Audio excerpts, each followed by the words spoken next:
Aku tidak suka ide perjalanan itu, Ibu. Tapi aku tidak tahu apa aku bisa membujuk Tuan Michael. Setidaknya kau harus mencobanya, Dia sayang. pasti menolaknya. Sebaiknya jangan menyerah dulu, Viviana. Dia akan menyuruhku untuk mengajak Mayita. Atau kalau pergi sendirian harus denganmu. Tuntut dia. Kau harus paksa dia. Suamimu yang harus mengikuti kemauanmu. Kalau dia menolak, kita akan dapat masalah. Paksa dia, sayang. Perjuangkan keinginanmu itu. Oh, Ibu, aku bosan berjuang tanpa hasil apa-apa. Tapi kau benar, Ibu, aku tidak akan mau menyerah. Aku akan perang lagi untuk mengalahkan apa atau siapa saja yang merebutnya dariku. Aku akan berhasil membuatnya mengajakku jalan-jalan. Setidaknya, untuk beberapa lama aku akan menjauhkannya dari kelas di universitas yang bobrok itu, dari orang-orang gila itu. Atau dari wanita lain. Dari wanita lain. Dengar itu baik-baik. Beribu kali sudah kukatakan, ibumu itu orang yang baik. Banyak penderitaan dan senang berkorban. Juga sangat taat kepada Tuhan. Dia meninggalkan aku lebih buruk dari seekor binatang. Tidak, jangan salah sangka dulu. Itu karena dia miskin, merasa sendiri, sakit, dan dia juga takut. Buktinya dia meninggalkan aku di panti asuhan. Tidak, Marijoy. Ibumu menitipkanmu padaku karena dia tidak punya kekuatan untuk hidup. Dia sekarat dan dia pikir bahwa dia akan selamat. Karena itulah dia memintaku untuk mengurusmu. Setelah itu, aku membawamu dengan para biarawati karena merekalah yang akan mengurusmu. Tapi ibuku tidak meninggal, kan? Oh, tidak. Dia tidak meninggal. Aku sudah mencarinya di rumah sakit. Dan katanya dia sudah pergi. Iya, sendirian. Tanpa aku. Ah, kebencian yang ada di hatimu itu. Itulah yang membuatmu berontak. Aku didaftarkan seolah aku tidak punya orang tua. Mereka memberiku nama N untuk nama keluarga. Aku besar di yatim piatu di panti asuhan. Kami hanya dapat sepiring makanan, atap, dan ranjang lipat untuk tidur. Tapi tanpa belayan kasih sayang, tidak ada permen atau pelukan. Kenapa kau tidak ucapkan terima kasih dengan para biarawati yang sudah merawatmu tanpa pamrih? Aku tidak mengeluh soal para biarawati. Mereka tidak punya kewajiban untuk mengurusku. Aku mengeluh tentang ibu yang meninggalkan aku waktu bayi. Aku mengeluh tentang ibuku. Hah? Kenapa sampai pada saat ini aku masih mencintaimu? Katakanlah padaku apa rahasiamu sebenarnya. Mungkin karena satu hal. Cinta. Ini hal yang sangat sederhana, bukan? Tetapi sulit sekali untuk bisa mencintai seseorang sebagaimana kita sudah menikah selama ini. Sama seperti pada hari pertama kita. Kau telah meraih itu, Cecilia. Dan aku menghargainya. Aku yang harusnya berterima kasih. Karena kau telah membuatku bahagia. Kita berdua bahagia, Cecilia.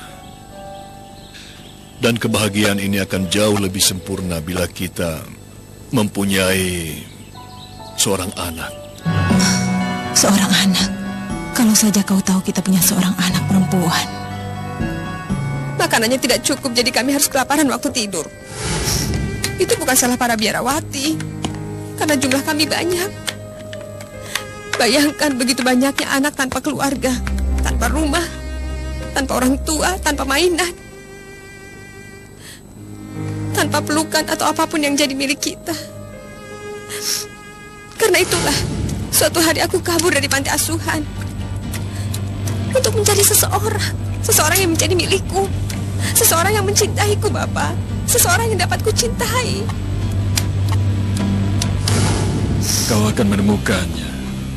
Seseorang itu adalah Candelaria. Tapi sebelum bertemu dengannya, hidupku seringkali bagaikan sebuah batu. Berguling ditendang dari satu sisi ke sisi yang lain, Bapak. Dan ada beberapa hal yang tidak berubah. Banyak hal yang tidak bisa dilupakan. Seharusnya kau tidak lari. Paling tidak kau bisa dilindungi di yatim piatu ini, kau aman. Dan aku bisa menjagamu, Marijoy. Iya, aku tahu, aku menghargainya. Tapi aku ingin sebuah rumah. orang tua, seorang ibu. Bapak, sekali lagi aku mengatakan bahwa ibuku meninggalkan rumah sakit. Bahwa dia tidak meninggalkan.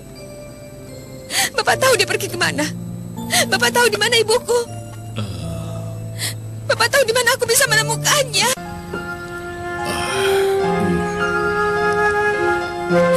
Di mana aku bisa menemukan ibuku? Aku tidak tahu. Aku sama sekali tidak tahu. Ayolah Marijoy, mengertilah apa yang selalu aku katakan padamu. Ibumu sedang sekarat dan dia sudah tidak tahan lagi, juga tidak mau meninggalkanmu. Dia benar-benar meninggalkan aku. Ibuku sungguh meninggalkan aku. Dia ingin sekali menyelamatkanmu, Marijoy. Walaupun ibumu sedang sekarat, tapi dia ingin menyelamatkanmu, Marijoy. Tidak, Bapak. Tidak. Aku tidak akan memaafkannya. Tidak akan. Ayo ke sini. Berkat ibu mereka tidak terlalu sedih, Bu Clarke. Kau dan orang-orang seperti dirimu, bersyukurlah. Kau tidak tahu perasaanku bisa menolong orang-orang seperti ini, bukan? Aku tahu, Ibu. Ayo Mama. Anak yang manis. Coba kulihat. Apa kabarmu, Nak? Kau manis sekali. Aku tidak akan memaafkan ibuku. Anak yang manis. Kalau aku bertemu dengannya, aku akan berteriak di depan mukanya kalau aku benci dia. Kalau saja suatu hari kutemukan anakku sendiri, aku akan mencacinya dengan segenap hatiku. Aku tidak akan lelah minta maaf padanya.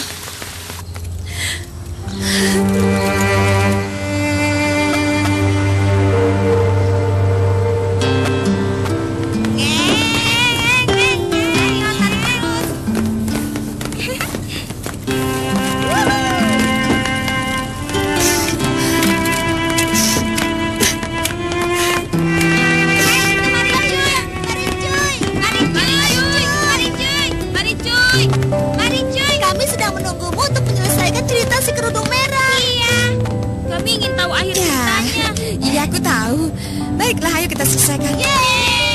Ayo duduk yang rapi. Jangan berisik ya. Dengarkan. Sampai di mana ya ceritanya? Oh ya, aku ingat. Si kecil kerudung merah tidak melihat serigala yang mengawasi dirinya. Dan serigala kejam ini membuatnya terkejut. Kau mau kemana sendirian di hutan kerudung merah? Membawakan makanan untuk nenekku yang sakit. Kemudian, serigala jahat itu mengeluarkan air liur dan dia berlari ke rumah nenek. Kalian tahu apa yang terjadi? Dia langsung mengetuk pintunya. Siapa itu? Aku, Nenek. Si kerudung merah. Aku bawa makanan untuk Nenek. Masuklah, kerudung merah. Si serigala itu masuk dan tiba-tiba saja dia...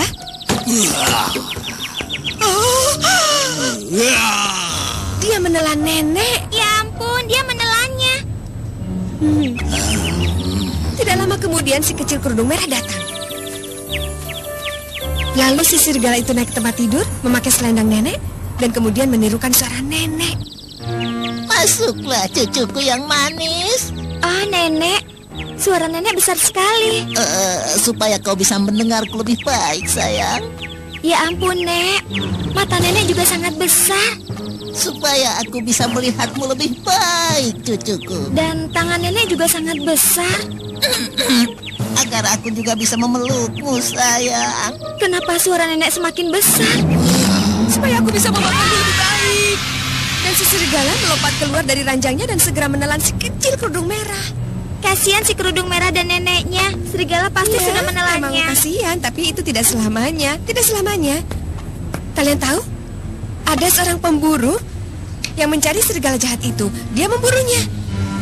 Dia membuka perut si serigala dan coba tebak si kecil kerudung merah dan neneknya keluar dengan aman dari perut serigala. Bagaimana? Kau membutuhkan apa, Bunda? Begitu banyak hal, Bu Flarke. Pakaian, peralatan bersih-bersih, obat, dan juga makanan. Anak-anak butuh banyak susu. Seperti ku bilang, berkat orang-orang seperti ibu, kami dapat bertahan.